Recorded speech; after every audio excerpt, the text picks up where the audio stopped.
Channel की पुनिंग के वारोल theorem असिबु ताबिरिबा सिंबु James हैगुरजमना तराम नोकचरी इकोंगनोना खुरुमजरी diamond radio channel की पुनिंग के वारोल थोरम असिगे दमक सिजनजरबा नंबर सी 9077282001 हारिबा नंबर सिनी नंबर सिदा अदोंना पुनिंग के वारोल अदोंगे लेकाई की अदोंगे लमदम की थोलेबा थोदो वाथोक अफबा नुंगाइबा याइफबा पुमनमक अदुगा चेक्सिनबा याबा करी करी नुंगाइबा वाफम सिंग तंबियु हाइबा वाफम सिगे लोइनाना ngasi ke tonga tongan ba nukti ke phong liba pause singi headlines miham na madugi manung gi oba pijakre karigumba dom na pokhat pening labadi ngasi gi lelongi oina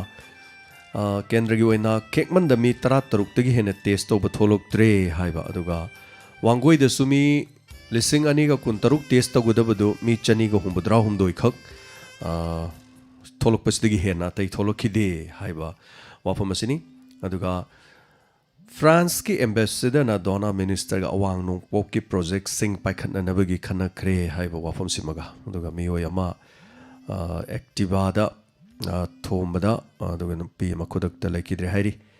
असि थौदोक SIM ngarang थोखिबा नुंगाइ तब पाहमनि तो पुंग कुन मरी दा मियो एमा लेकिदे दुगा case चनी हेनगत की दुगा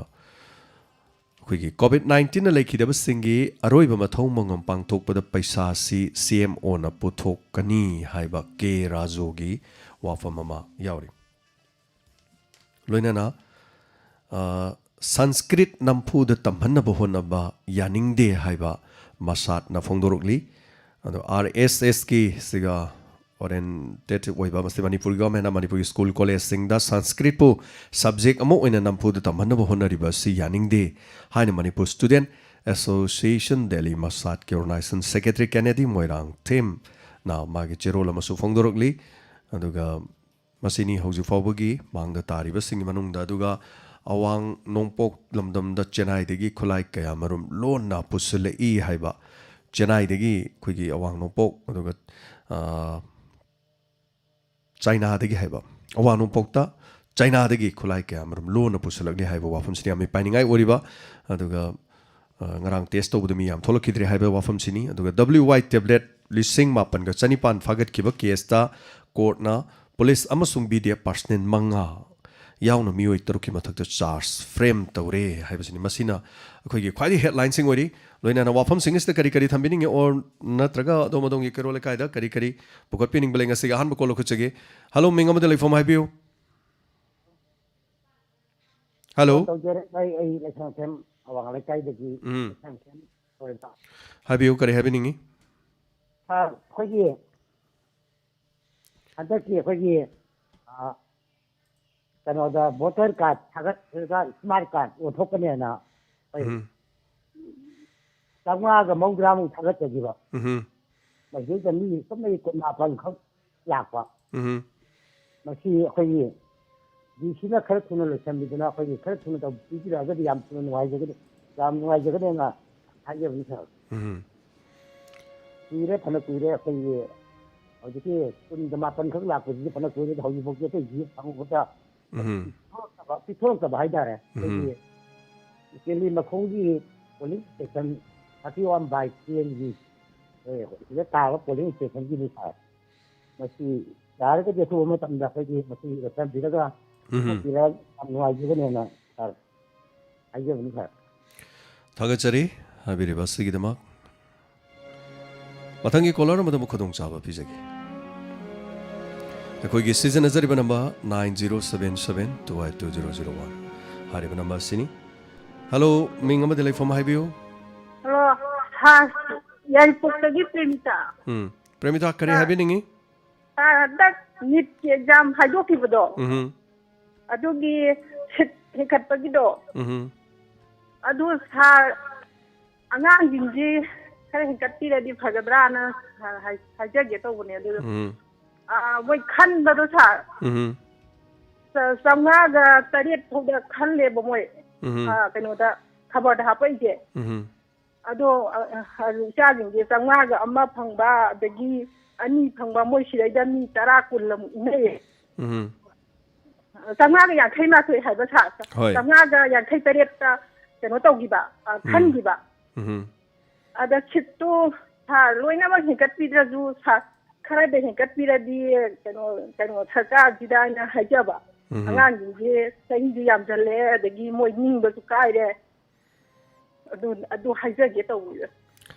ꯌꯥꯝ ꯅꯨꯡꯉꯥꯏꯖꯩ ꯍꯥꯏꯕꯤꯔꯛꯄꯁꯦ ꯑꯍꯥꯟꯕꯗ ꯃꯁꯤ ꯅꯤꯠꯀꯤꯁꯦ ꯀꯩꯅꯣꯗ 2014ꯗ ꯍꯥꯏꯇꯥꯔꯦ 53 ꯑꯣꯏꯔꯝꯕꯗꯒꯤ ꯃꯁꯤ 2020ꯗ ꯍꯥꯏꯇꯥꯔꯦ 40,000ꯅꯤ ꯂꯥꯛꯏꯁꯦ ꯍꯦꯟꯒꯠꯇꯕꯗꯤ ꯅꯠꯇꯦ ꯍꯥꯟꯅꯗꯒꯤ ꯑꯗꯨꯕꯨ ꯍꯟꯗꯛꯁꯨ ꯍꯦꯟꯒꯠꯄꯒꯤ ꯋꯥꯐꯝ ꯂꯩ ꯑꯗꯨꯒ ꯍꯥꯏꯔꯤꯕꯁꯤ ꯍꯥꯟꯅꯗꯤ ꯃꯦꯗꯤꯀꯦꯜ ꯀꯣꯂꯦꯖ ꯍꯥꯏꯇꯥꯔꯦ ꯃꯁꯥꯒꯤ ꯂꯩꯔꯝꯕꯁꯤ ꯂꯩꯔꯝꯃꯤꯕ ꯃꯥꯒꯤ ꯆꯥꯡꯗꯨꯗꯁꯨ ꯃꯁꯤꯡꯁꯤ ꯍꯦꯟꯒꯠꯂꯛꯏꯕꯅꯤ ꯑꯗꯨꯅ ꯁꯣꯏꯗꯅ ꯃꯇꯝꯗ ꯍꯦꯟꯒꯠꯄꯤꯔꯛꯀꯅꯤ ꯍꯥꯏꯕꯒꯤ ꯊꯥꯖꯕ ꯊꯝꯖꯒꯦ ꯀꯣꯜꯁꯨ ꯊꯝꯕꯤꯈ꯭ꯔꯦ ꯍꯜꯂꯣ ꯃꯤꯡ ꯑꯃꯗꯤ ꯂꯩꯐꯝ ꯍꯥꯏꯕꯤꯌꯨ Hello. ꯍꯜꯂꯣ ꯃꯤꯡ ꯑꯃꯗꯤ ꯂꯩꯐꯝ ꯍꯥꯏꯕꯤꯌꯨ ꯍꯩꯔꯣꯛꯇꯒꯤ ꯑꯣꯖꯤꯠ ꯁꯣꯄꯥꯟ ꯍꯥꯏꯕꯤꯌꯨ ꯑꯣꯖꯤꯠ ꯍꯥꯏꯕꯤꯌꯨ ꯑꯣꯖꯤꯠ ꯀꯔꯤ ꯍꯥꯏꯕꯤꯅꯤꯡꯉꯤ ꯀꯔꯤ ꯊꯝꯕꯤꯅꯤꯡꯉꯤ ꯁꯥꯔ ꯑꯩꯅ ꯍꯥꯏꯖꯅꯤꯡꯕꯁꯤ ꯉꯁꯥꯏꯒꯤ ꯇꯦꯁ ꯇꯧꯕ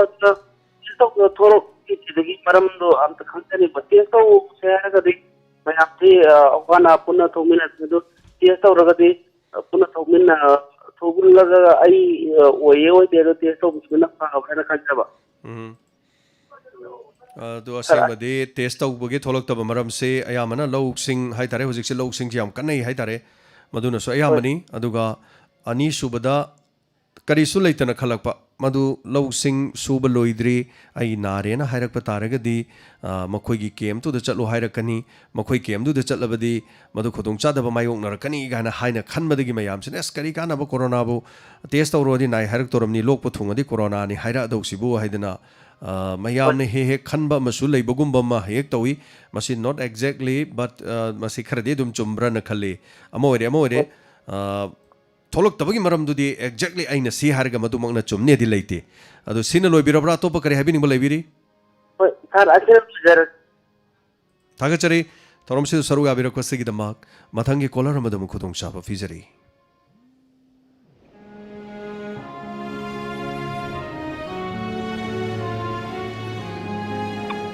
Hello, Mingomadi Lifeform Hibio. Hello. Hello, good morning, sir. Taram Noksari. Sir, phone to really buy no rock to get Tom Tisha, sir. Kari Habiningi, Kari Tamining, sir. Hibio. Sir, Nasi powder, Yawiki, but surveillance test me am told Hidra Hibasiki, Madam Chip, Matang Hida, I give them what can come together. Sir, I think on bus Langana local directly by Sigumba. Laina Layong Sidagi Kangola Marie Lena, Kontang Lokana Bagam to Sarkan, Lokat Pirapasi, Masida. Isai Sama and a voluntarily Tolak Lay Haraga, Masimak test of Wasima di Atum Kontang, Oigadra Haraga Kandisa. Adubu, Hausi Hosima Quagi, Tawaya, the Loro Tower, Amadi Tawain Kang, the Timbo Ragachu, Masi Natang, I took Mineraga, Heidi Bas, Langana, Lokat Liba Kontang Shida. I couldn't want the Saruya be within a quietly. अफब ओइगनी हाबा वाखल सि थमजगे तौजबने सा चुम्मने दबो करिगि दमक्तनो सिनि मयामना थोकनरक्त्रिसि मी लिसिंग अमा तौदौदा मी चनी मुक्तो थोले गाइसि यामना नुंगाइबा पाउदि नत्रे हाइतारे थागचरी हाबिरकपा इंगौरोक्तोगि थोमबिसक थागचरी थोरमसे सरगा बिरकपा सिगिदमा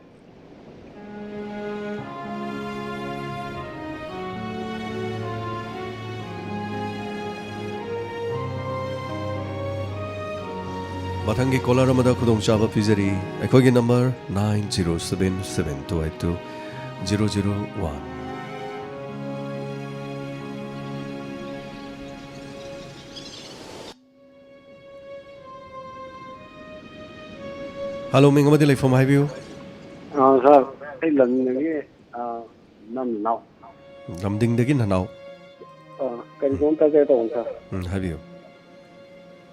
akogi cái tàu bồi gì tăng đó rồi nó tàu ngoài tàu hết đi cho phải rồi Karigi matang uibiraba giá nó bây giờ tàu có ngoài tiền này nó tăng không lấy vào tàu cái gì ngoài tàu cái Paisa lok thokpa adharna lok thokpa nuai te ba do kari nuai bidri se karam mong dono lok thokpa se nó tàu cái bồi cái rồi akogi agar ka daw to ko to dia be ko te tàu bồi hay cho phải là cái kari wo wahi tam tu hay cho bisa ga Isagi Aadhaar card leitri bro Aadhaar card leitri bro sai ga ye ta ga Aadhaar card yaudradi yaroi na haibasida adomna nungai bide na haibane ado Aadhaar card yaudradi lokthokpadi yaroi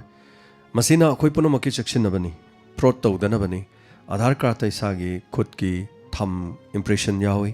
अदुगा आइगी पैसादो मधु हेन secure ओइगदोरिबनी आधार card याउदरदि लौथोकप यादे हाबसे अदु मधु याउदना लौथोकपिगे हारगना ATM अमा तानाबिरो ATM तानाबिरगे ATM गी बुत्तगी दुम लौथोकपिरो Aadhaar card याउररोय अदुना हेलो मिंग अमदि लाइफम हाइबियो हेलो सर थौबालदगी टिकेन सर ang थौबालदगी टिकेन थागचरी सर हाइबियो करी हाबिनिंगी सर करीगुमता सर हंदकी स्कूल प्राइवेट स्कूल जिंग फी लोगी मतंग दने सर 30% 50% ना हाइगिबदो स्कूल खरगेदि सर 70% लोइना लोगो हुजुजिके सर तो 70% जे ऑनलाइन क्लास पुदी लोवेबा सर फोन दा होय अदु 75% लोगो कोइना थिगो मतम दे 70% लोगदोनी हाइदना 75% लहौरबा सर अदो मयांगी यानारिब्रा नत्रगा यानारिब्रा हाबगी सबसे अबदि खंगजद्रबा सर अदुगी मतंग दे सर सुमगी थिगलिबा थिनिबा स्टूडेंट सिंग वैसु खरा खंगजसु मदुगा सर दगे नॉलेज चलोजगे याम चुमे इसामक हाइतरे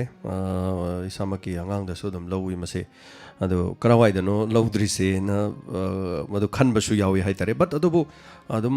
पुक्चेल चाउना हाइतरे स्कूल ना तसेंगना ऑनलाइन क्लास तौरिबदु ओजा सिंगी तसेंगना खनबि बोरगदी मदु तौजरसनु लौजरसनु हाइरगा समना हाइरबदा आइगी ओइनाबदि अदुम पिथोमे अदो अदुम सोदुम पिबिरंगनी यादे हाइबनिना यारोय अदु तौरोइना मरै येतपदि कसु यावबिरमोइबा बट हंगनिंगी बो हंगदी कदाई वाइदनो 30% 50% हाइदु कदाई वाइदनो हाइबनि सो स्कूल खरसु अखोई छात्र महिरोइ सिंगना स्कूल खरसु लाउथोप लेखरे मदुदी फी हेना लौरमबगिदम हारिबे स्कूल सिंगसी मथक एक्शन लौगनी हेना लाउथोकिब खरसु यावखरे अदु लौखत खरबरा लौखतबरा मदु मखोइदा टेंशन पिनिंगबगी वाबुदी नत्तबा मयामना हंगनरिबो हंगसिंगी मनुंगदा अमनि हाइतरे सोंगी वांगसिजु सिन लोबिरबरा तै करे हाबिनिंग लेबिरी अतै जे सब सुदोपल जे सागे चैनल खुदिमक्से लोइ ताजै नुंगाइजै हाबति लोइना लक्षिनजरगे थागचरी थ्रोमसिदे सरुगाबिबा हाइबिरगलिबा सिगिदमा मथंगी कोलर अमदा मुखुदोंग चाबोंग पिजगी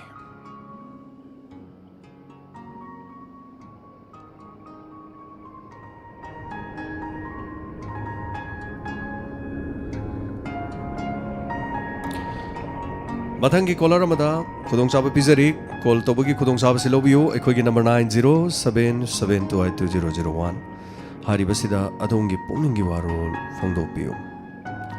हेलो मिंग अमदि लाइफम हाइबियो हेलो मिंग अमदि लाइफम हाइबियो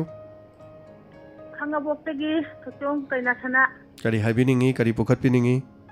कोई हंदक कोइनुगी लौ खावबसिदा कोई मौ 10 मसे लौ खावबा लोइना चले चटपदगी चा थचली सिंग थचली अदुगा लोइना लोकी थुंगनबा हाइतारे लोक थुंगबदी अरुम हौरे नुमिन हुमनी हौरे अदगी चाची निमित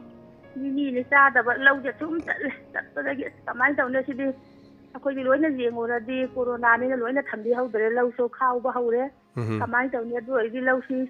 अखोइ थुना लोइसनबा होनसे अदुगा जेंगोसे येंगुरगा कोरोना ने कोई चप माना लयो हारनी लयो हाजा यही मोबाइल अमम पायरगा मतम लेनबा लयोसु लयसे हाइना तुम थबोकी लेपबा हाइतारे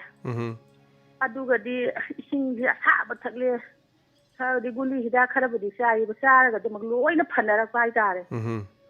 खरगदी असिदी लोक लयहौसिदी अखोइन होनरगदी सि कैसो नते हाइना खनबंदी तौरदी चुम्मीबरा लालिबा खंदे लोइना फरए लोकती हानदगी सोदुम तवी लोकती हंदा खता लाक नते अखोई पोक्तरिंगे लोकती दुम लेरमी लोक थुंगनरमी अदो सोंगी लोक फबै वारी खक्तनी कोरोना फबै वारी दिनते कोरोना ने चिंगनबिरुब्रो चिंगनदे कैसु लेते लोक थुंग खुदिमो कोरोना नते कोरोना से लोक मखलमनी फ्लू मखनमनी ससे काइनो फ्लू अदुगा लोक थुंगगा मरी लेनै माना याम नारिबसि कदाइदगिनो चिन खनाव नातोन अमदि मिट स्वाइसिदनी अदुगी मथंग थबोंबीद लाकदौरी थबोंबीद लाकंद रेस्पिरेटरी थे अखोगी माइगे ट्रैक से सोर होनबगी ट्रैक से थिंगजलकदौरीबनी सोर होनब वाहनगदौरीबनी मदुगी मथंगदगी तोंगा तोंगाना ईद महिक सिंगसी अदगी मागी हक्चांग मफुं क्यादा चंग्रकांदा मरोइना सोर होनब वालहलगा सोर से फुंगलहनगदोइनी कोई सोर चिंखत तरो होनबी तरोकदोइने अदुगुंबदुनी अदुना लोक थुंगब मतमदा लोक थुंगदननबगी इसाना होम रेमिडीज समना हायरबदा नोमांखा फुलगा नोमांखागी मनिल ना हक्चांग द फुबा हाईगुंबा चासनबीदबा अदुगा मदुगी नोमांखागी मनिल दुना इसादा फुहलगा लोक फहनबसु याय सिंग सिजनबसु याय तोंगान तोंगान बा लेखरे कक्सिंग खुनौदगी कोई चिन्नाव मन हाइबिरखिबदुनी संपर्कपी नोंबानगी नोंबालै मही कनोदो फुलगा थकपद फै ना हाइबा संपर्कपी पांबी दो फुलगा थकप फै हाइबा बो लैसी खक्ता नते तोंगान तोंगान लेखरे अदुम सेक्शन बियु कैसु काइबा लेते मयाम लौ चटप कोटपा अदुगा लौ थुंगब खुदिमक कोरोना दि नते अदुबु कोरोना के लाइहौग सिंगदा कोक ngauba ओबा निंगथम चनबा निक्तन अदुम लैरबा लाइहौगी गुली चारबसु फत्रबदी यामना थुनमा टेस्ट तौथोकपीगदबनी टेस्ट तौफम इनक नंगना लेरे वांजिंग कोदोंपोपीदा अदुना थौबाल डिस्ट्रिक्ट की ओइना अदुगा कक्सिंग डिस्ट्रिक्ट की ओइना सु मफम सिदा सु खुदोंग चाबा लौबी थागचरी हेना सेक्शन ननबगीदमक अखोय होनमिनसी लाइना आसी फागी ओइना लौबा याबदी नते मरमदी मी सीरी सीदबो ओइरदी फबा अदुना याम सेक्शन मिनसी हेलो मिंग अमदे लाइफम हाइबियो साई कने यानो कुम करी के चोगो को हाइबियो लेकोनबगी फजबसे लाइरांग मखन मखा सुना साल मतम फजेबको समाय तो लापगी हुजि लैरिबा यदि एनपीएन सरकार की कैबिनेट सिंसिदा कोई गाठी लहोनुंगो पाम हाइबी वाली सर को अना मुस्लिम की कैबिनेट मा हाफनो पालगे आई मोट हजिन भाइते सर हजिन थागचरी हाबिरकपा अखोई थौबाल डिस्ट्रिक्ट की हाइतरे कक्सिंग डिस्ट्रिक्ट अमदि थौबाल डिस्ट्रिक्ट की लैसी केंद्र निपान की एमएलए निपान नी एमएलए निपान से मिनिस्टर अमो याउते सिसु दम लुई हाइतरे सो अखोई सोम साइड लोम दसु मिनिस्टर अमो खग हाइतरे एजुकेशन मिनिस्टर लेबिरमी ऑनरेबल मिनिस्टर राधेश्याम लेबिरमी अदो होजिक्ति अखोई निपान हाइतरे अखोई सोम साइड की निपान कारगसु निपान मक अमत कैबिनेट ओइदे सो चुमने एमएलए ओइबदगी मिनिस्टर ओइनबो होनबसु मयाम लेको मसि राजनीति की वासिदि तोंगान तोंगान ग्रे सो मयाम की नॉलेज की वानी अदुगा मरक्ते यस हाइबिरकपा मुस्लिम की कैंडिडेट कोई कैबिनेट अमा पाहलदी हाइबा वाफमने थागचरी सर मथंगी कॉलर अमदम खुदोंग चाब बिजरी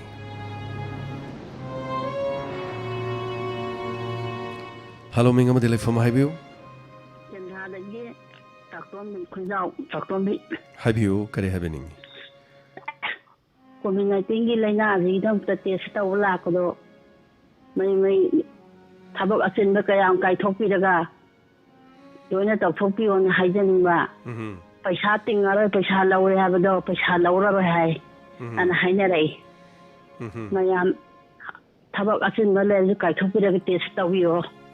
अंतनी खोई चथोक तथिंदजु नुंगाइबा म पोई हलोय पर अखोइगिदी अखोइ खक्ते लौजरदी फबा लौनै हाइबम याउइबनिना अदुदा ख तौथोकपियो मयाम थोकपियोना हाइजनिंगलाइना इबुंगोदा फोन तौजरकपने थागचरीमा हाबिरकपसिगिदमा मयाम पुनमक थोकपिरो ओ मदबु टेस्ट हो हाइबनी ngरang टेस्ट होबदा मी 13 थोले वासी जदम फजरिबो वाफमनि हाइतारे दो अयामना लौसिंग खोंगंगी लमदा लेबिरिबा लौनि हेना मरुइबा अदुगा नोंग मंगसिलकपा ngरang नोंग मंगसिलकपना नोंग तारकदरा हाइबगे अदुगमा मी पाइबा लेतबा नते हेलो मिंग अमदे लाइफम हाइबियो हेलो मिंग अमदे लाइफम हाइबियो हेलो गुड आफ्टरनून सर तराम लोकचरी मिंग हाइबियो सागा हमक थागते आइगी मिंग खें खुमन कावाना मा पम लेकाय साइना सुम ngasi पुलिंग वारो सिदा सुम फोटो नि जबे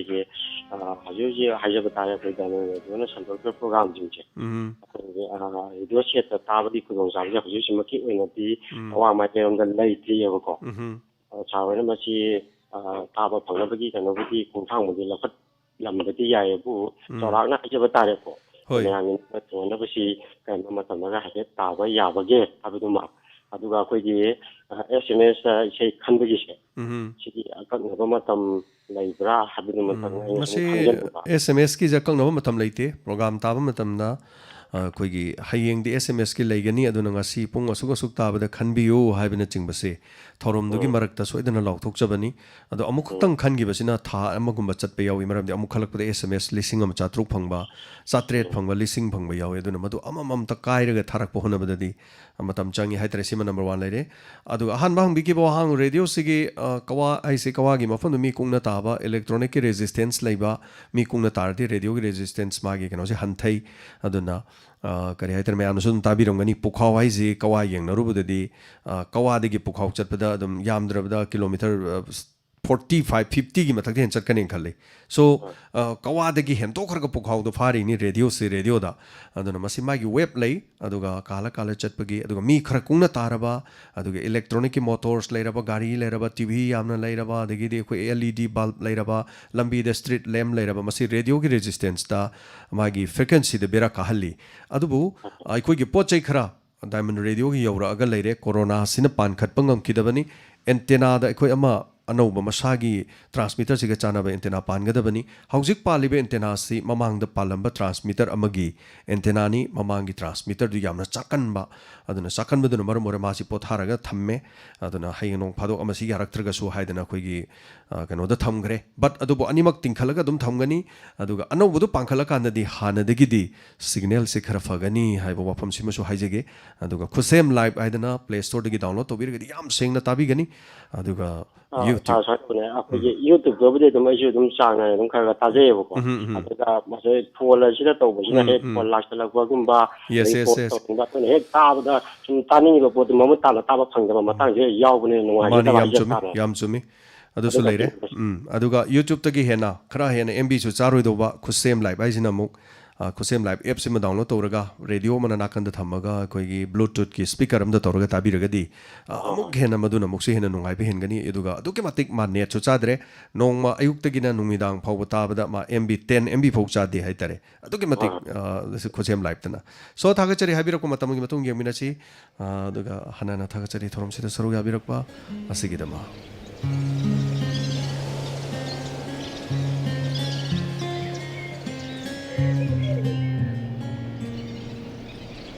हेलो मिंग अमदे लेफम हाइबियो लोय बुङो इमा किनहानि सांग पाकी हाइबियो करे हाबिनिंगी कनोगी इचागी इंस्पेक्टर याइमतो इंस्पेक्टर दुगा दगी थोइबी मचिंग मोपादगा अहुम दुदि सिहनगनोबा तै तै सिग्रजि यारे अहुम दु सिरजि तमो याम सोकनी अदुगा वाफम मनगा कोई सरंग पाकी सेलोम मना मयांगी मणिपुरी मनुंग मनी चलीब लौफम जे सिगी मनुंगददी फौजे मत थोक्रे हाबदी फबो कुन मंगा थोको लौफम दना फबो 10 गा 3 3 कुन थोकदि आम वाना थ्रे सेलोम फौदोंगे दे तुमसी चही के सेलोम फौदोकदि अहंजिंगना फौ तांगी गा हाइनैबा अदो होजि सिकिदि आम होंगी दाई अदो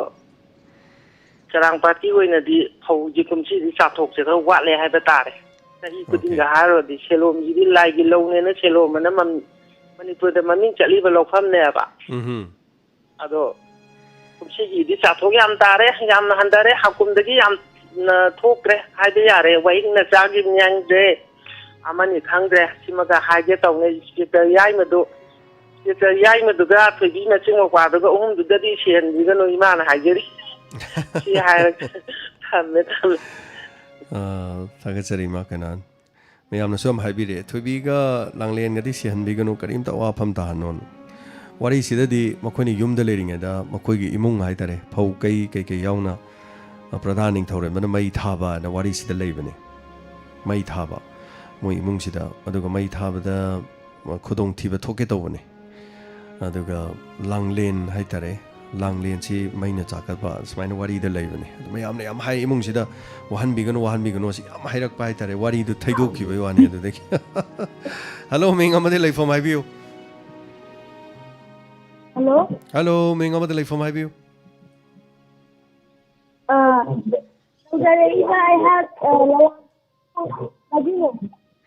अदोंगी फोन से हम नुवाइते अद खितंग चथोकपियो करी हाइबिबनो करी लमदगिनो Kalambung mathong dagi tawjaraiba kari habiningi thai inspector tayai se tabe amna nuai jaba yam nuai je sina loibirabro inspector tayai tabe nuai hina tak pirakpa no hago khot thona dialog ke tawbude tabe amna nuai je na phung ke tawjaba yam nuai je ngasi so tabiyo khitang di thenge inspector tayai se पुंग 13 मखाई दगी हाइतारे रंग minute 50 सांगी अदुगा यामना inspector तयाइसी ताबिरिबा मयाम पुनमना support अदोके मतिक तौबिरे ख्वाइदि ngakpadi अहिंग दुदा मी लिसिंग अमगा चंगा YouTube त लेबिरगा radio the मसिंग लांगमदबा ताबिरबा मतुंगदा हेक नोंगालकप मतमदा थौरमसे मी लिसिंग तरागा मंगा तरुक ने हेक्ता तारगा Laramie नोंगालकप मतमदा तारिबा मीगी चांगसे क्याम यामना ताबीख्रबनो मी लिसिंग तरागा से याम ख्रबोने अदु मयामदो ताबी मदुना मदुगी कमेंट मयामदो पिथरकपददी फोन जी हांगमु ngamde हाइतारे सो मयाम कमेंट पिबिरकपदा ngasi फावबो रेडियो ताजबदा कमेंट अमुक्ता पिजद्री इंस्पेक्टर ते आइददी पिजरी हाइबना चिंगबा अदुगा वारी सि मतम मतम गियोबा सिचुएशन के आगा पुसलकांदा मियामदा पुनिंग लोक्सिंग पी हाइबना चिंगबगे सुगम क्यामरम हाइबिरी थागचरी अदु मयाम पुनमसु ताबियो सपोर्ट तोबियो अदुगा तसेनमक वारी दिवारीनी वारी हाइबसे थोकिबा तौदो वाथोकसिंगदगी खजा खरा खरा खरा खरा अना हौजिक लीजरीबा इंस्पेक्टर अमा गाउरिबसे मसी असेंग बथौदौनी अदुगा वारीदुना वारी परिंगसिदा पुसनबे याननबा खरा थैदोओगा इंस्पेक्टर तयाइगा मरी लेनहनबनी असेंगबददी इंस्पेक्टर तयाइना लैबनते इंस्पेक्टर तयाइदी पुलिस की लैरिबा मरक्सिगी मरक की लैरिबा सिंगसे प्रजा मियामदा पुलिस पुलाना लौदनबा अदु पुलिस ता लैबिरिबा सिंग अमदी पुलिस संगखदबा सिंगनसु पुलिस ता करि हाइतारे मदुगी पुलिस न कदाइ फावबो करि तोबो यागे हाइबदो मदुगी करि हाइतारे वखलोन लैननबनी हाइतारे हेलो मिंग अमदा लैफम हाइबियो साराई ओजे छोकाइबम प्रेसिडेंट लेवानी सा तराम लोकचरी सर हाइबियो पुनिंग जी वाफम खर कतंग पुनु चगे मरु ओइबा वाफम नि खंजदना पुनु चगे तौनी सा सारा हुजिक्सी अखोइगे लेचिन यामना थांगबा मतमसु ओइरे मी अयामबसी गाड़ी हि लोइना लैनबा ngamनै अदगी गाड़ी थौबुजु है अदु सिग्नल लाइट सानबजे समना थारना युमदा चलुबो एनी छबक चलुबो रसु आइना चलुबो रसु ओइता नत्रगा येता जे अदुम हाइजन हाइजलगा नेबा युम योकदोइसे अदुना फागी खुतोंग थिनिङाइ ओइरिबजे अखोइगे लोकल हाईवे आईबीए इंटर विलेज रोड कुंबददी गाड़ी पुंगना अमसुं कन्ना थौदबनिना फै नेशनल हाईवे सिददी आइनि इम्फाल चलु मतमदा आइगी हाइजनफम वाइके कॉलेज नि लमगाई तेंथा लमगाई हाइजनदोइनी आरिजु हाइजनदोइनी अदुना याम कन्ना लंबिजु फाबनिना थौनरे मसिदा सिग्नल लाइटसी याम सानागा तोबनते ओइदामा येतामा अरि जुमदा चके हाइबगी अमा कोई गाड़ी मचादी याउदबसु लई मरम अदुना कोई स्पीड याम कन्ना थौनबनिना हाइजनगतबा कोई कई तारे फुट तारगदी चाम यांखै मुकुंबा कोई मीटर या कनो यांखै हुंपु वालिंगेदगी सिग्नल जे पिपिबा अखोइदी सिग्नल दुदा उरमरो हाइदना खुद फावो तिंथोकचरिमनेबको कार जे थौरगा खुद नामनाबु तिंथोकचरिमनेबा अदुना हाइजनगतबा सुमदा खकी फुट अहुम कतंगारिङैदा सिग्नल पिबा सारना गाड़ी थौबुसे दुम कया थेंनराबनि गाड़ी मचा थौबिरिबजिं अदगी गाड़ी चौब थौबिरिबजिं थोमजनगे तौबा मयाम अमा आगी पुंसिदु थेंनरे थागी पुंसिदु थेंनेबिरमनि मरमदुना गाड़ी थौबिरिबा मिपुम खुदिंमंगना नुपा नुपी ख्वाइ पुनमंगना गाड़ी थौबिबा मतमदा हाइजनगदौबसि खरा वालिङै मतमदा अखोइगी मनिंग मी मतोंगति गाड़ी मचादा मनिंगदुगी मीदुनजो अदुम अखोइ खुदना सिग्नल पिबिबा याय मरमदुना कार बोरबसु अमा बोरबसु खरा खरा लापना वालिङैदा सिग्नल जे पिबिरगदि गाड़ी थौनबदा अखोइगी खुदोंग थीबा थोक्तना मियबगी तांगला पुसि मांगिबसे मसी यामना अखोइगी कनो तौबा हेनगनी अदुगा अतोप अमना अखोइगी ममांग पुगखरे कोई हुजिक्सी कमाय तौगेदा मीजी ड्रेस अमुबा याम पाम्बा खुंगुपसु अमुबा खुंगाउसु अमुबा अदि मास्क अमुबा टुबीसु अमुबा उप्पा अदुंबा मी कांगलुप खरा अखोइगी वाकिंग चटपा नतगन लुमिदांग वाइरम दिदा अखोइगी हुजिक्सी साइकल याम कन्ना साइकल थौबा ग्रुप अमसु लेरी मरम अदुना हुजिक्सी लाइट अलिजी फुजनरप कांदा अखोइ गाड़ी सोमदा साइकल थौरिबो खोंग चलजी उदबा मरम अदुना लंबी मपानदा लेबिरिबसिंग अदगी वाकिंग चप्पिरिबसिंग यारगदी खर कंट्रास्ट ओइबा कोई कलर गुंबा हापिरगदी लंबीदा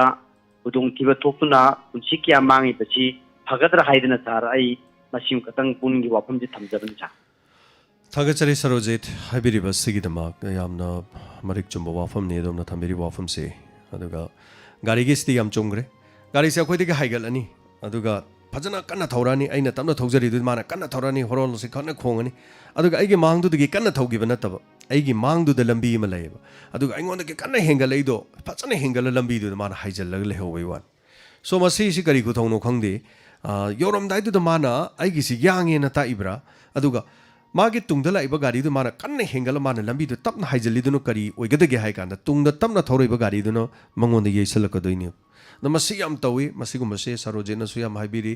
याम चुम्बो वाफम तसेना मकैना सुमवांग हाइजबदुनी कोई ड्राइविंग स्कूल दा तम्मगा गाड़ी थौब नते खुदी गाड़ी से लैरुरगा हेक्ता थौबनी दुगा मी अमनी हाइतरे युमदगी सुम लई पांबी अदगी गमला पांबी सुम तअगा सुम थोकिबिदुना थोंगान मी मचा खर तक अमा खर तक हुई खर तक तौरगा सुम थौरगा हालगा हाइरकपनी हाइतरे कोई सिदा लैसे दुना लाइबक थिबा याम थोई अदुना मी याम पोनो मन गाड़ी थौबिरिबसिन पुनिंग खर खर फाथबियो अदुगा कन्ना इपोंगी वारीदा लैबदुनी कन्ना थौरगना सिमिट्री उई तमना थौरगना सिनरी उई हाइबो वाफमदो यामना चुम्बो वाफमनी दुगा सेक्शन वा हाइबिरकपसिगी दम थागचरी सेक्शन दबा यारोय अदुना accident ngarangsu accident ani thokpani ama laikhidre aduga sigumasi karigumba accident thoidugi maram karino habda ani do manungda aranbam yaromgani ani makna lalambasu yai adu chumna ani maktuna niom chum thoromadi thomoy adu miyoibagi punchi yamna tangi amukhata pokpa mapokni brahma mangna popongam de hainareba miyoy mapokni asuk tang kraba miyoy mapoksida kodong thiba thohalaga imungda hoju wanaringi matam sida haitare so yamna section biu meyam panamangna aduna पुनिंग सु फाथर गाड़ी थौबियु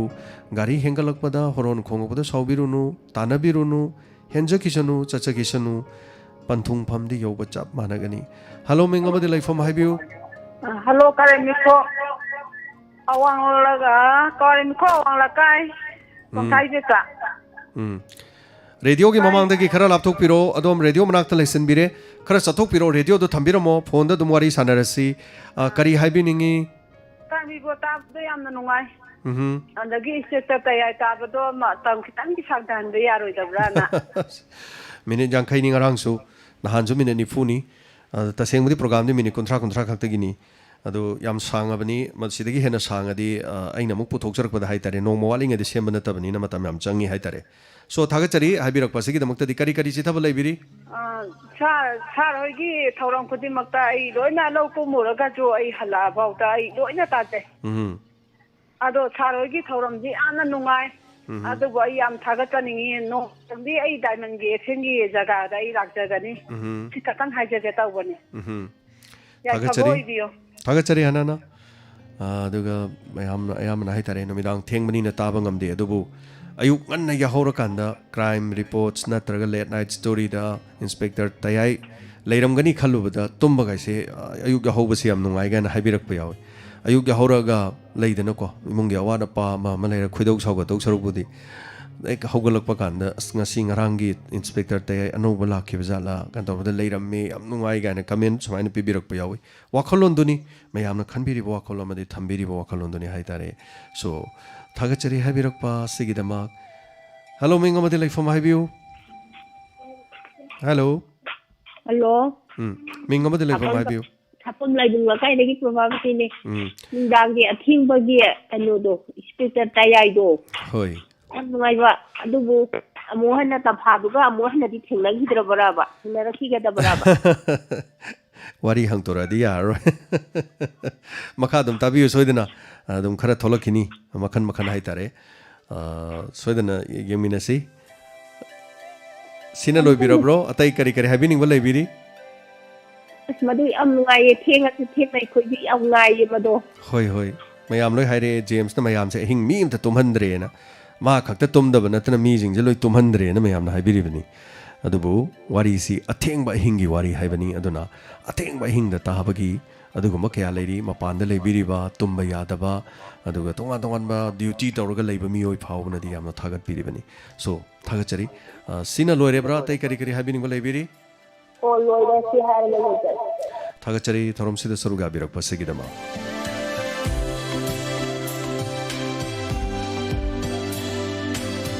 hello mingamade lai from habiu hello sir hello ek habok pege habok party le pala ka gi samne sa habiu kare habini ram si sir pon sup do he phang do gi ai je se soina hafta am sa song pe phang do ne tha gi bune ba nahan koi waning ten tha gi election pang ko ki bu ka koi no pas ma election duty ya we ten tha ta ba ado ma si na thobal dc office tagi ma se na loku bani tamin thamin ba ai gi su yam na luna taw na bai naw ne do pul le da wani te tha ke na ge moi gi corona virus pak sana to ka ne ha bu du smai na electricity yaw sing jo test ꯇꯧꯕꯗ ꯌꯥꯎꯕꯒꯤ ꯗꯔꯀꯥꯔ ꯑꯣꯏꯒꯗ꯭ꯔꯥ ꯑꯗꯨꯝꯇꯪ ꯈꯪꯖꯤꯟꯗꯨꯅ ꯁꯥꯔꯗ ꯉꯔꯥꯡ ꯇꯧꯖꯔꯛꯄꯅꯤ ꯊꯥꯒꯠꯆꯔꯤ ꯁꯤꯅ ꯂꯣꯏꯕꯤꯔꯕ꯭ꯔꯣ ꯑꯇꯩ ꯀꯔꯤ ꯀꯔꯤ ꯍꯥꯏꯕꯤꯅꯤꯡꯕ ꯂꯩꯕꯤꯔꯤ ꯑꯗꯨꯗꯤ ꯁꯥ ꯄꯣꯠꯁꯤ ꯍꯥꯏꯔꯤꯕ ꯗ꯭ꯌꯨꯇꯤ ꯌꯥꯎꯔꯝꯕ ꯑꯇꯣꯞꯄ ꯋꯥꯍꯤꯡ ꯇꯦꯟꯊꯥ ꯀꯦꯟꯗ꯭ꯔ ꯅꯠꯇꯕ ꯑꯇꯣꯞꯄ ꯀꯩꯅꯣꯁꯤꯡꯗꯒꯤ ꯅꯥꯏꯕꯔꯤꯡ ꯚꯤꯂꯦꯖꯁꯤꯡꯗꯒꯤ ꯗ꯭ꯌꯨꯇꯤ ꯂꯥꯛꯄꯤꯔꯝꯕꯁꯤꯡ ꯇꯦꯁ ꯇꯧꯕꯒꯤ ꯗꯔꯀꯥꯔ ꯂꯩꯒꯗ꯭ꯔꯥ ꯂꯩꯔꯒꯗꯤ ꯑꯩꯈꯣꯏ ꯏꯅꯥꯎꯄꯥꯗꯨ मासु टेस्ट अखोइसु पुल्लुरेन लौरुबनिना तुम सिंगनजदना हंगजबनी मधु कैसु कायबदि लैते अदुगा इसादा करी अवनबा होंबा लैगेना येंबियु तौबददि इसासे इम्यून सिस्टम यामना कनबा अदुगा करी हाइतरे योट अमा पायरगा हेते दोग दोग दोग हेते यानबा ngamba हेते सुबा ngamba फुक हौगलपदा कोक ngauदबा दगी पिताइता फमदबा ngamba चाबा थकपदा करी करी पंचा चारसु हेते इसादा करी सु तौदबा अदुगा करी हाइनि किंग किंग किंग किंग लाउना अरुमबा पोट अमा टाप पायरगा हेते थांगतपा ngamba मसिबु इम्यून सिस्टम कनबा हाइतरे अदुगुम मी ओरम तारगदि अदोमदा कोरोना सि चंगबा ngamदेब अदुरगदि कोरोना चंगद्रगसु अदोमदा कोरोना दि पक्कनेब अंगु अदोमदा पक्पिरिबदो अदोमगी इम्यून सिस्टम ना अदुम गाथोकचरगा लेबै वानी अदोमदा पाइङै मनुङदुदा अदोमना मु अतोपदा संदोकपदि याय अदुरगदि कोरोना कैरियर गा हाइदना होजिकानसि लेरे इसी मसिननि अदुबु टेस्ट तोकतोकपिबा कैसु कायबा लैते तंगाइ फदना नुमित 30 फाखरबरा फाखिबा मतुङ ओइरबदि नुमित 30 फावबदा अदोमदा लोक खुबा नम मही ताबा ओनिङ ओनिङ तौबा तुम्बा यादबा खोंग हमनिङ तौबा हामबदि यादबा अदुगा इशा सागतवा फीवर लैबा हाइतरे सो हेक चिंगनबिरसु तंगाइ फदना अखोइगी फीवर लेब्रा नमतंग येंथोकपीबा हाइतरे अखोइगी होजिकान्दी फार्मेसी सिंगदसु हेल्थ सेंटर सिंगदसु फीवर की चेक तौबैदु लेरे इसागा समनदबिदा मोय लाइबक्ता थमगनी अदुगा ट्रेट अना हाइपेतंग कापनी अदुम फीवर दुगी अमतंग ओन्थो ओय येंबियु 98 100 की मथक लैतारगदी अदुम टेस्ट अमुक्तंग तौथोकपीबा तंगाइ फदे हाइतरे सो अदुनतनदी यामनबुदी किनिंगा लेतरे मरमदी होजिकसे नाबा मी फावबुदी युमदा क्वारंटाइन तौना थादोरबनीना अदुमाय लेरे हाइतरे सिन लोबिरेको अदुदी थागचरी हाइबिरकपा सरसिगिदमा अदुगा मथंगी कॉलर अमदम खुदोंग चाबा मु पिजरी हेलो मिंगमदि लेफम हाइबियु थादगी बाबू याम बेमसा हाइबियु करे हाबिनिंग अखोय होजिकसे कोविड 19 से केंद्र मरी जी कोई जी टेस्ट तौनी हाइबगी पोचो लेरे अदुगा मसी अखोय केंद्र मरी तौखिबा बोर्डसी चीन मतुंग लगा मी पुनखिबा दुगी होइना अखोय लेरंबा याय हाइबगी सुनबा लेबदगी केंद्र मरी जी टेस्ट तौने हाइबी अदुगा बाजार कोई डिस्ट्रिक्ट की बाजार लेरिबा मरु होइना सब सेंटर से इम्फाल अदु इम्फाल न खै हेले मसिदा एक्सपोर्टिंग आउटबा प्रजा खोइसे यामना मोंग मोदिन तादब ज्ञान तादब हाइगदा मसिंग से ज्ञान ताबगा तादब से ज्ञान ताबन बुदि हेले मरक मरक मार्क सुतब पोट लेबदा मसि तोनगे कोविड 19 से अखोना थोइना पिनिंगाइ दि होइदि ओइजरगन शो अखोना सेक्शन बमदि दरका होय सार अदुना मसी अखोगी पाइपुगी लोक थुंबाइदना सो अखोई दि मैतै चनबिदा सु लेजरे थोराम तौदना अखोई मसी अदुम इसाना जोतोन तौरगा अदुम फबगी सांगसु अदु लेजबनी अखोई मणिपुर इरमदंगी होइना अदु कोविड 19 से अखोई केंद्र मरी से टेस्ट तौरगा सु अतै द होरी बनिना धरप की ममाई गुमन हाइतरे सा होय अदुना यारगदी अखोई अखोई सेक्शन सी अदु टेस्ट तौद्रगा सु होम क्वारंटाइन हाइदना तोपु थुंगगदी तोपु खुरगदी तोंगाना मागी तुमन जाबम हिपम से लैरगदी फगदरा न खले आई सामक्षी काइफत्तादना तौबदगी आई से टेस्ट तौनी ना तौबदगी हप्ता अमददी लेजरी जेना आई टेस्ट तौबिदे अदुना मरम ओरगा आइना सेक्शन थौरां खरा लौजबसी जिंग सिमत जिंग सिमत सिंगसी लोलगा अदुम थाए ता तंगांग सिथाए अदुना था अमा फरक पददी हानगी हक्सांग फरंबा फिबमदो हंजलक हाइतरे सा अदुना याम किनिंगाय ओइदे सरकार पिरिबे सोपी फुटरु लापनबा युमदै चतोकगरी मार्क्स उपीबा को अदुगा तोई साबोना कुत्सा तोइना मक नत्रगा सुनु मदा तरुलक्ति तरेलक्ति हांबिरगा सैनिटाइजर कापथोकपेरगा तैथोकपेरगा खुत्सासिदा अदुगा सुमाय लेरगदी सार COVID-19 dagi akhoi ngamgadra haibagi thajabadu leijaba thagachari sir habiriba sigidama hojik se Imphal West ta khoigi active oriba hai tare hana dilis punna Imphal East with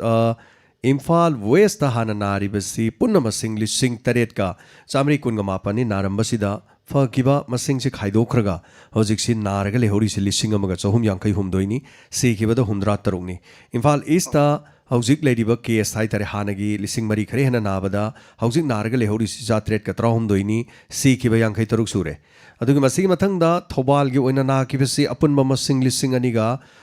कोई हुम्फुनी पानी मसीगी मनुंग द हुजिक एक्टिव ओरगा थोबाल गी मी नारी बसी मी चामगनी फु मापन खक्ता ngaire सी की बची थोबाल द खक्तगी सी की बमी नि फु हुमदोय सुरे चोराचानपुर द मी लिसिंग अमगा चातुर खरे हेना नाखी अदु हुजिक नारगा लेहोरी से सुमनगी चामगा तरेनी सी की बमसिंग कुनगा मंगानी तामेंगलोंग द मी लिसिंग अम चनी मरफु माथोय नाखी मसीगी नाबगी मनुंग द फकीबा खाइदो खरगा हुजिक नाहोरी बसी चनी ग कुनगा मरी खक्तनी सी की बा मरीनी कांगपोकपीदा अखोगी नाकिबा मसिंग सि लिसिंग अमगा निफु मंगानी अदुगा हौजिक कांगपोपीदा नारगा लेरिबा मी सि कांगपोपी साइटगी मी यांखैनी सिखिबना तरानी असुमना बिष्णुपुर डिस्ट्रिक्ट की नाकिबा मी सि समापन ग मरपुद्रा हुमदोइनी मसिगी मनुंगदा हौजिक बिष्णुपुर गी नारगा लेरिबा मी से मी चामगा कुनगा मरी लेरी मसिगी मनुंगदा बिष्णुपुर खक्तदगी मी तरा सिखरे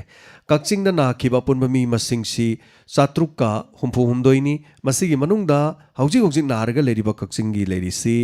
मरफुनी लेरिसे कक्चिंग खक्ता नते कक्चिंग डिस्ट्रिक्ट नि अदु मसि मरफुनी अदुगा 80 अदुगा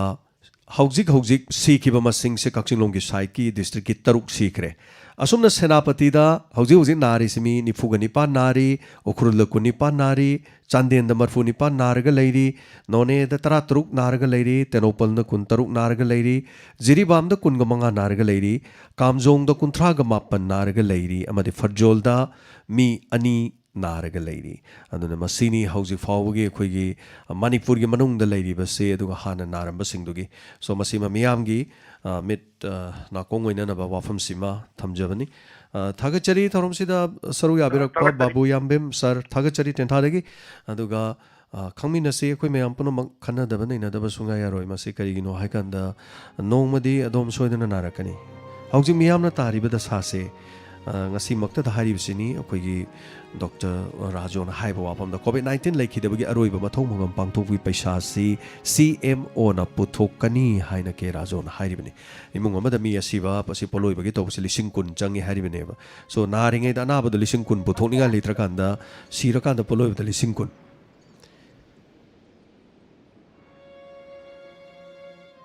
hello thawani mamde okai bone sir तराम लोग से हैवी करे हैवी नहीं इना रमांदा के पाउद ता दवा याम कुइरवा कमाई तो बिगरे याम कना डायलाइसिस तौजरी डायलाइसिस तौरगा लेरी अदुगा होजिक सिंदरी मागी किडनी गी अदुगा सोयदना मियाम ददुम खंगन जरके मतम मतम गी अपडेट होइबा सिना लोबिरब्रा तै करे हैवी नहीं बलैबिरी तैगोन ता आइजे sir Jacoba nirak sobagi ahinga kana ima palas sakil sai jota da tamu ge try kare sir yam phaja ga sai ni sir hoi ye katang khai jage tamu sir taga chari ima di lekhidre hai tare adubu ima gi nuksi bade dum le hori ngasi leiri si ma leiram da di leiramoi adu ngasi so hai tare adom na haibire wapam se ngasi mangda hai tare nupi makangna aigi private ki wabudi ore ke su kaiba leite adongi mangda thokpasu tambe ai su kaiba leite masine koi pungning gi waro lais ayuk ta hai tare aina hange tumba jangdagi ngasi se ya hojam ngan gre koi gi nga yon ba nupi khangnai ngonda nga lawro law nga phai nga leiru la on hai ba hai tare ada aina mangdu da hai tare ne horen ima tharake hai bai wani horen ima tharake hai bai ai mangduda aina khangbai lapoi oi kare haitare kari no ini ma hairuise ngasai gi khalaga mikap so dai dum tholokre ngasai gi imaga lemi naringa da imagi khangi bo wakhan aingonda chubudo mangda fawo ani so ngasi adom na haibirakli bo wafam sika suyam chanai aduga matam gi haitare kumai harau la pum matam da ningsingi baba su ningsingi ma su ningsingi hello ming amade leifam haibiu ming khajman bi nom thong gi ne haibiu kari happening हाइजेनिंग बसे Koyna kai keno da di mayam kai sen di phamhandraga बाजार दा फंब मतम दे बाजार फमहंद्रे आगा बाजार पर एंग सिदि lion फंब ताले सुकानदबा अदुगी सुम फम्बजे मयामना केनो तौदबा ना बाजार हागा बाजार मचा मचा लेबसिंगसिदा फमन बनतना फमन बसिंगसे सिगी मतंगदा खितंग नुंगाइजदबा yes kaithen manungda phamadi yadaba adu mapan dadi mayam phaman badugumna thingdaba lambi sorok sida pai gai phame bazari phaman de haire adu chamana ba monga dum laire phaman je bazar manung du tang ngai re hai gi mong da laibado adu thum tara kanda sarkar adu khitang khena tawpina bana hajara ko thagachari habirak pasigi dama sina loire ko tudi loire sa thamjai thagachari matam suluisele aduga miyamge pungning gi warol phungdopgi sumna tangi call ani khak lokhachage aduga ngasigi thorom se loisinjage kodom chaba se lobiu call phangogdaba singna phongdokpiu adongi pungning gi warol loisilakda call ani gi caller ani gi kodom chaba do pijari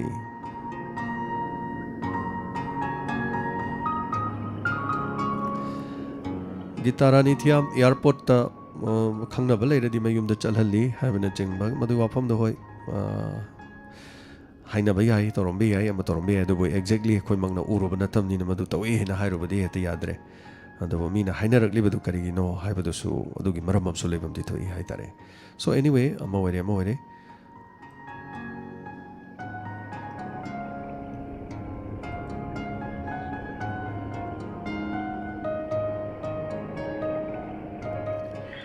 hello ming amade leifam haibiu ai lamda makhala kadagi boni kawi haibiu kari habiningi ai handai na hambaje thana nokpa du amna ta nga ja tare na adi ni na hanoma chaw ko mali ha do ai di thar bi na chaw bi swa man de ba ko adu jani photo thaning ba hai tare ai jai thar ki saktu direct ujaran na ko aduga ai kai gom daga haijage akhoi gi khonggam sapum thombi phau oi he yei na hari je mati kana bi na sum taw na dam dam da dum tang pha ba pon ba yaw ade ba ko je diamond da pa pi we ga am tang lo phok de khoi mayam khoi ji lak jage aduga ma gi mathak su da khoi jong mu da khoi nan thamjara dina yam thong haidin bai tar yam pien da ba hoi kai kuma du wi na phanga dia ba dai ma lo phi ro ko lak jage hoi adu am ta khotta ba ni du bu adu kan am thong tong de haije ba thagachari yam nungai je habirak pasigi da mo haitare aigi mai thong urbanina aigi mai thong di sawbugi haitare kasudi leite adu yes ai je thinking pot ama yenga yam legale chimit yam soga legale haitare so mini yengba sawri bo yam ningi mini yengba sak yam takhatba male ga haibane adu kasu leite ai ubada ngang kape haijini kaino aina soga leibada da adu ai bu munna khangbiba mina di soidana khangani haitare aduna maithong sigi marumda maithong mayam lei taibong mioi bagi aina haijabado maithong duna mioi bagi punamak mai du di yenga ka khangba yaba nate maithong gi manungda thamoi ama lei thamoi du khangba tangai phade haitare so thaga chari hanana ai am phare ai aphabani haibadi nate adubu akhoi mayam hingnari base ai si bet ni hari hingbadi kana su yoromoy ai sining thogumani hero gumani na khalaga loi hingnari ma ngak tan hansu yengbiu na hasu yengbiu nang phatte na harak padama pi jadum tara kapnari bani taibang mioi ba phai haradi loina haraunari bani thigre da ko phajagi dire da ko nang se pakki dire da ko nang se nabuk phatte da ko haradi mi se loin kapnari ne ando khoini hingnari ba mayam pumna makse ai bet ni ai si yam phatta ba be ni mi ge yam hakan ba phatta ba mi ni na kana su hingbadi yoromoi ba so kolara magi khudong chaba lei jabani ado la e phare laktre phare hanana thagachari sigumlaba thorom sida miyam gi pungning gi warol phongdok nanam gi damak diamond radio na thamjari ba aduga thorom sida masing yamlo su yamdra su saru ga biri ba adom na soidana ma gi phongdok piu adom gi pungning gi warol thamjari ba diamond radio gi pungning gi warol gi thorom da loina na adom na phongdok pira ko afam sing uduna koi pungning loksing oiraga awat pa leiraba su hapchan ba leitaba awat pa hen ba leiraba su kakthatlaga soidalaga khoina lokchalaga afaba khongthang ama thangmadani hinglingai gi matamda khoi amana amabu mateng pangnaba amana gi damak honaba madubu ngamlabadi khoi khwaidigi hena अफब माई पाक हाइबदो ओइगदोरिबनी लोइनाना ngasiगी aroiba kola lokhachage hello ming amade leifom haibiu hello hello ai salung thamdagi maibam brojendro ni sir taram lokchari haibiu aroiba kola ni kari thambini ai kenu ta sar na isai ama saki na sai kolaram nai bado taja udre matung da amtang santo paya bai kudong jabal regadi amtang santo piro hai thagachari ima da sai thabai sai ni adum mamang da sodum tahan khrabani aduga हारिबसे कुमै हराउ मतम हाइतारे कुमै हराउ मतम लेरदी इमा बो निंगसिंग लई अदना मिया मरक्ते इमा यौरम दोबिनिंगी इमा यौरम देगा हाइबा सुमाने सै थाबे सैनि हाइतारे सो कोइ मिपुंग खुदिमक्की सेल लैतबे याय अदुगा लन थुम लैतबे याय गाड़ी लैतबे याय अदुबु इमा लैतबदि लैते सिखिबदि याय अदुगा ताइबंग थादोनो चटखिबो ओरमदि याय आइखोइ पुनमक्की इमा लै अदना इमा सिखरबसु इमाबु नुंगसिबदुदि अखोइना मांगन यादे इमा लेरमदुनु ngasi अखोइ लेजरिबनी अखोइ मयाम पुनमक ngasi थेंगनजरिबसि करिगिदमक्तनो इमा लेरमबननी मसि पुनमक इमागी खुदोलनी हानना थागचरि ngasi गिदमक्तदि थोरमसिदा सरुगा बिरिबसिंग ताबिरिबसिंग थोरम संदोकचकिबद वाहायो ता हेंजन किबा सोइ किबा लान किबा यावरबसु ngaपिगनी मखा ताब थोरम अमुक तामिनसि हौजिकिदमक्तदि पुनिंग वारल थोरम ताबिरिबसिंगु जेम सागुर जमना मकाहना खुरुमजरि